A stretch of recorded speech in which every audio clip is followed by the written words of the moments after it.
Happy Rakhi చెప్పు.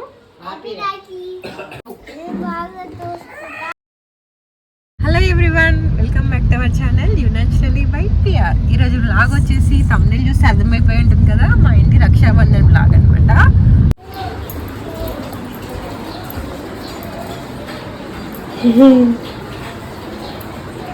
ఉంది ఈ దారం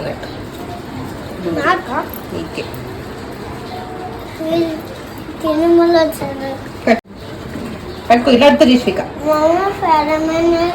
ఇది అట్లాగా స్పైడర్ మ్యాన్ కడుతుంది. ఇటు ఇడు అన్న ఇడు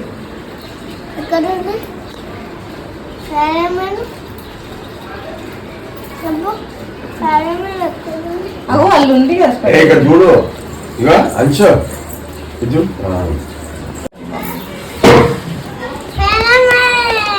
స్పైడర్ మ్యాన్ పట్టుకో.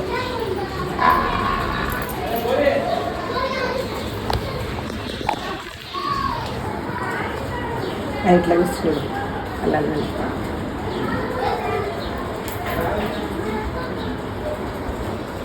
పిల్లలకి హ్యాపీ రక్షాబంధన్ చెప్పు. హ్యాపీ రాఖీ చెప్పు. Sweet sweet. ఇక్కడ మా రాఖీ కట్టడం అయితే అయిపోయిందండి. ఇంకా స్వీట్స్ తినిపించుకుంటున్నారు ఇద్దరు. అదైతే హాఫ్ సురుండా తినింది ఆ రోజు. ఇంట్లో వేసిన సురుండాలే, బట్ షుగర్తో వేసినాయి కాబట్టి నెక్స్ట్ టైం మస్తు కాఫ్ అయిందనమాట. దానికి మస్తు కాఫ్ అయ్యి ఉండే. చూడండి వాడు ఎంత మంచిగా బ్లెస్సింగ్స్ తీసుకుంటున్నాడు. అలవాటు అయిపోయింది వాడికి కాలు మొక్కడం, బ్లెస్సింగ్స్ తీసుకోవడం దాని దగ్గర. ఇప్పుడే కదా మామూలుగా దాన్ని ఏడిపించినా కూడా సారీ చెల్లె అని చెప్పేసి కాలు పట్టుకుంటాడు వాడు. చెల్లే నేను బాగా చూసుకుంటా నిన్ను అని చెప్పు. ఇంటికి ఆడపిల్ల ఉంటే ఆ కళ్ళే వేరు కదండి. చూడండి అసలు ఎంత కళ్ళగా ఉంటుందో. ఎంతమంది అబ్బాయిలు ఉన్న ఒక ఆడపిల్ల ఉంటే ఇంటికి కళ్ళు వచ్చేస్తుంది, నిండు కనిపిస్తుంది అనమాట ఇల్లు. చూడండి మహాలక్ష్మి ఇక్కడ అనిపించింది నాకైతే. ఈ స్కర్ట్ వచ్చేసి నేను నా ఎంగేజ్మెంట్ అనమాట. కింద లంగా ఎంగేజ్మెంట్ బ్లౌజ్ కుట్టించుండి. డాన్స్ ముక్కు కోస్తాను.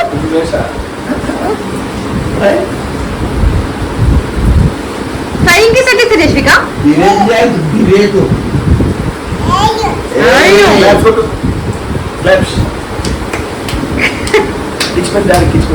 ఎట్లా కిస్తారా? అవ్వ కిస్ అంటే కూడా తెలుసా నీకు?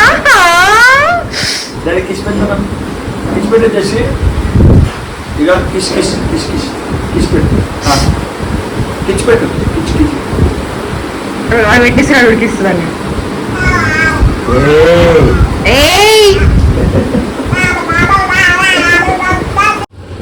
అమ్మని అమ్మ అంశమ్మ ఎట్లా వచ్చింది తల్లి తండ్రి నా బంగారమేది.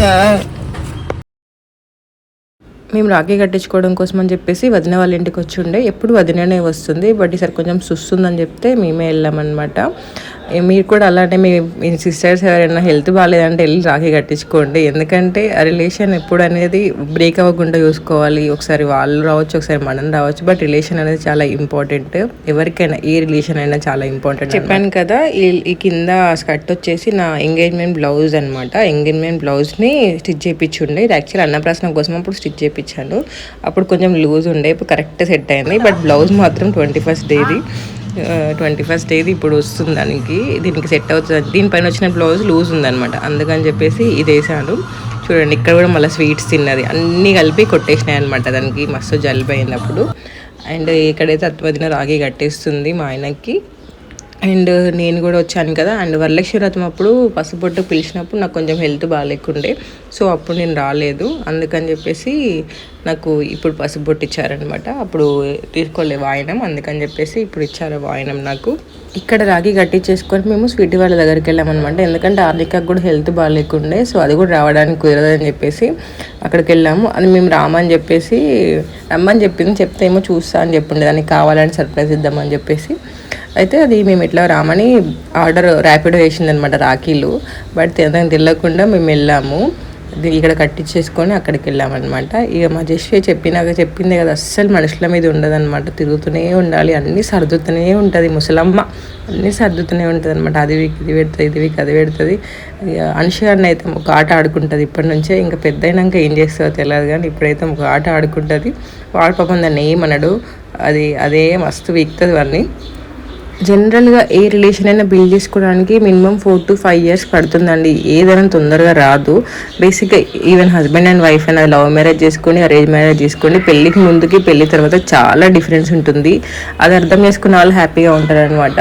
చాలా మంది ఇప్పుడు ఈ రోజులలో డివర్స్కి పెట్టుకోవడము, విడిపోవడము ఇవన్నీ జరుగుతున్నాయి కదా. రీజన్స్ ఏదైనా అవ్వచ్చు, బఫర్ పీరియడ్ అనేది ఉంటుందన్నమాట. మనం ఆ టైంలో గట్టిగా ఉన్నట్లయితే తర్వాత హ్యాపీగా ఉంటాం. ఎందుకంటే ఒకరిని ఒకరు అర్థం చేసుకోవడానికి టైం తీసుకుంటాం. బేసిక్గా వాళ్ళ ఇంట్లో కల్చర్ వేరే లెక్క ఉంటుంది, మన ఇంట్లో కల్చర్ వేలో ఎక్కువ ఉంటుంది కదా. అవన్నీ అర్థం చేసుకున్నట్లయితే తర్వాత మంచిగా ఉండొచ్చు అనమాట. ఫస్ట్లో ప్రతి ఒక్క రిలేషన్లో గొడవలు ఉంటాయన్నమాట. అది ఏ రిలేషన్ అయినా పెళ్ళైన కొత్తలో అంత సెట్ అవ్వాలంటే, మనం వాళ్ళకి సెట్ అవ్వాలన్నా వాళ్ళు మనకు సెట్ అవ్వాలన్నా చాలా టైం పడుతుంది.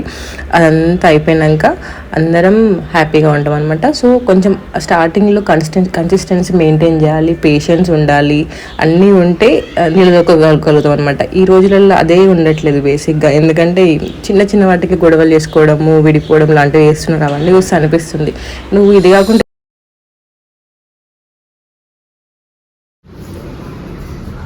గుడ్ గర్ల్ అటు తినొద్దాలి.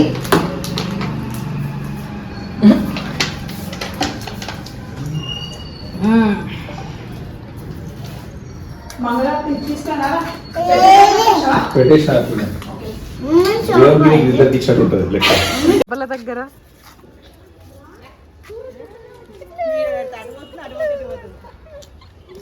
యాక్చువల్గా ఆర్నిక హెల్త్ బాగాలేకపోవడం వల్ల రాఖీకి ఇంటికి రాలేకపోయింది. సో మేమే నా దగ్గరికి వెళ్తున్నాం. బట్ స్వీట్కి తెలియదు అనమాట మేము వెళ్తున్నామని. దానికి సర్ప్రైజ్ ఇద్దామని చెప్పేసి వెళ్తున్నాం. చూడాలి. మేము స్వీటీ వాళ్ళ ఇంటికి బయలుదేరామండి. యాక్చువల్గా ఇంటి నుంచి బయలుదేరినప్పుడే వర్షం వస్తుందని ఆగాము. వర్షం తగ్గినాక స్టార్ట్ అయ్యాము. చూడండి ఇప్పుడు అసలు వర్షం లేదు కదా. వితిన్ 5 minutesలో మస్తు వర్షం పడింది అనమాట. చాలా పెద్ద వర్షం పడింది అనిపించింది. ఇక బండ్ల మీద వేయటోళ్ళు ఎంత కష్టపడుకుంటూ వేయండ్రు అని చెప్పేసి అనిపించింది అనమాట.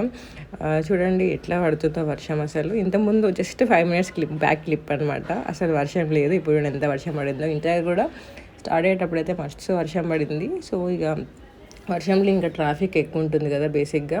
ఆ రోజు ఇంకా నైట్ అయితే ఇంటికి వెళ్ళేసరికి మస్తు లేట్ అయిపోయింది. రాఖీలు కట్టించుకొని ఇంటికి వెళ్ళేసరికి చాలా లేట్ అయిపోయింది.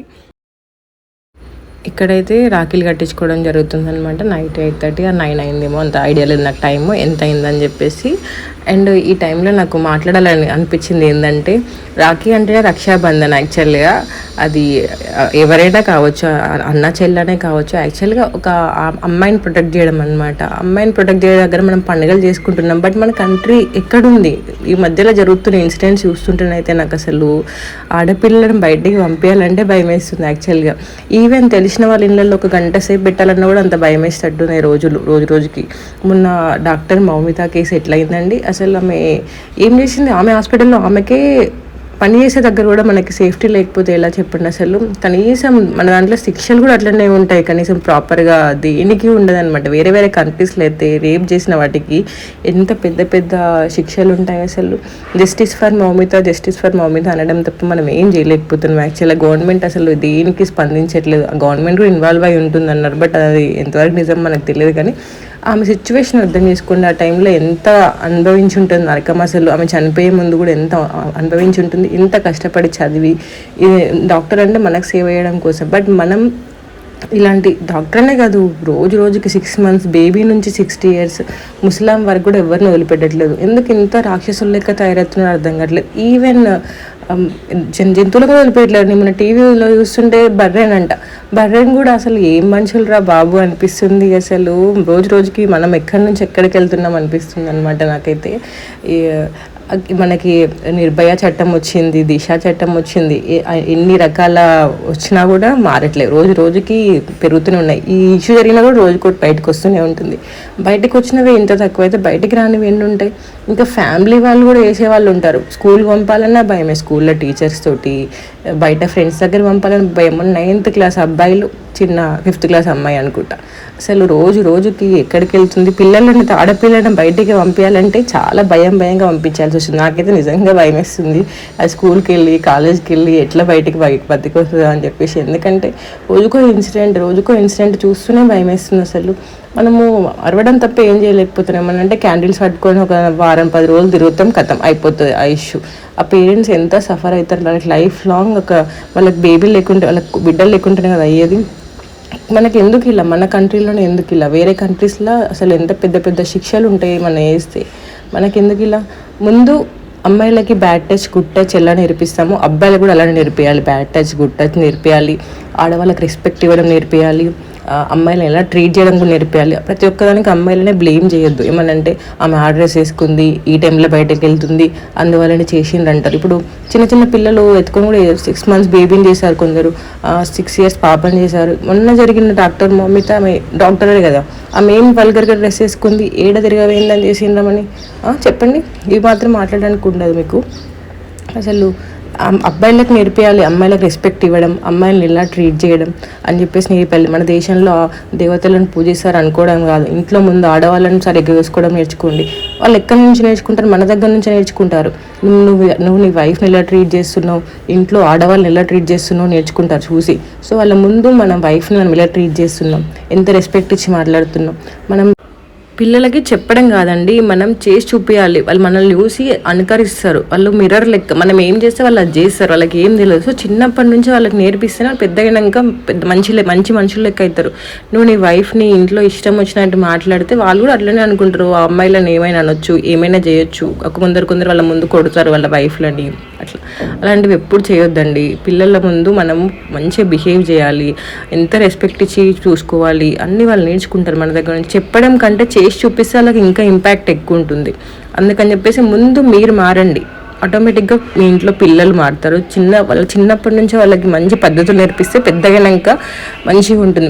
మన ఇంట్లో వాళ్ళ అమ్మాయిలనే కాదు, బయట అమ్మాయిలను కూడా సేమ్ అలా అంతే రెస్పెక్ట్తో చూడాలని నేర్పియాలి. వాళ్ళకు కూడా గుడ్ టచ్ ఏంటి, బ్యాడ్ టచ్ ఏంటి, ఎట్లా మాట్లాడాలి, ఎట్లా రెస్పెక్ట్ ఇవ్వాలి, ఎట్లా లవ్ చూపించాలి, అవన్నీ నేర్పియాలండి పిల్లలకు కూడా. ఎందుకంటే రోజు చూస్తుంటే భయం వేస్తుంది యాక్చువల్గా, అర్థమవుతుందా. అందులో మన పిల్లలు ఉండకుండా చూసుకోవాలంటే ముందు మన అబ్బాయిలను కూడా అట్లనే ట్రీట్ చేయాలి. మన అబ్బాయిలను కూడా అంతే మంచిగా పెంచాలి. వాళ్ళు బయటికి వెళ్తే కూడా మనం అట్లనే ఎంక్వైరీ చేయాలి, ఎక్కడున్నావు, ఏం చేస్తున్నావు. అమ్మాయిలు ఒక్కరిని ఎంక్వైరీ చేయడం కాదు, అమ్మాయిలు బయటికి వెళ్తే కొంపలం అంటుకపోయినట్టు బిహేవ్ చేస్తారు, ఇంకా రాలేదు అని. అదే అబ్బాయి వెళ్తే ఎందుకు అలా అనుకోరు అసలు. వాళ్ళ వల్లనే కదా అయ్యేది, ఏదైనా ఇద్దరు ఉంటేనే కదా అయ్యేది. సో అమ్మాయిలకి ఎంత మంచిగా పెంచుకుంటున్నామో అబ్బాయిలను కూడా అంతే మంచిగా పెంచాలి, మనము అంతే జాగ్రత్తగా పెంచాలి, అన్నీ చెప్పి నేర్పించాలి. ప్రతి దాంట్లో మన దాంట్లో అసలు అమ్మాయిలు అంటే మన కంట్రీలో మారుతుంది, బట్ ఇంకా ఉన్నారు అలాంటి జనాలు. ఆడవాళ్ళంటే జస్ట్ ఇంట్లోనే ఉండాలి, ఇంటికే పరిమితం అవ్వాలి, వాళ్ళకి దేంట్లో డెసిషన్ తీసుకునే హక్కు లేదు. ఎన్ని రకాల ఫ్రీడమ్స్ వచ్చినా, ఈక్వాలిటీ వచ్చినా ఇంకా ఉండేవాళ్ళు చాలామంది ఉన్నారు. మనకు తెలియకపోవచ్చు, బట్ ఇంకా చాలామంది అలా ఉన్నారు. అండ్ కొందరైతే ఇంకా బయటికి చెప్పుకునే వాళ్ళు చాలా మెంబర్స్ ఉన్నారు, మన వరకు రాని వాళ్ళు. మనకి బయటికి రావడం వల్ల జస్టిస్ కావాలని చెప్పేసి అంటున్నాం, బట్ మన దగ్గరికి రాని వాళ్ళ ఇష్యూస్ ఎన్ని ఉన్నాయి. కొందరు సమాజానికి భయపడి కూడా బయటికి రారు. అదంతా ఉండాలంటే ముందు మనకు వీలైంది ఏంది, మన ఇంట్లో వాళ్ళ పిల్లల్ని జాగ్రత్తగా పెంచడం. ఎందుకంటే వాళ్ళని మన సమాజంలోకి వదిలేస్తాం కొన్ని రోజుల తర్వాత. సో మనం ఎంత మంచిగా పెంచి ఇస్తున్నాం సమాజానికి పిల్లల్ని, ఈవెన్ అబ్బాయి అయినా అమ్మాయి అయినా ఎవరిదైనా. అందుకని చెప్పేసి చెప్తున్నాను, ఓన్లీ అమ్మాయిలు ఒక్కరికే టీచ్ చేయడం కాదండి, అబ్బాయిలకు అమ్మాయిలకి ఇద్దరికి టీచ్ చేయాలి, ఇద్దరు ఈక్వల్ అని పెంచాలి. ఎప్పుడైనా వాళ్ళ ముందు అబ్బాయి ఎక్కువ అమ్మాయి తక్కువ అన్నట్టు అసలు ఎప్పుడు బిహేవ్ చేయొద్దు, అర్థమైందా.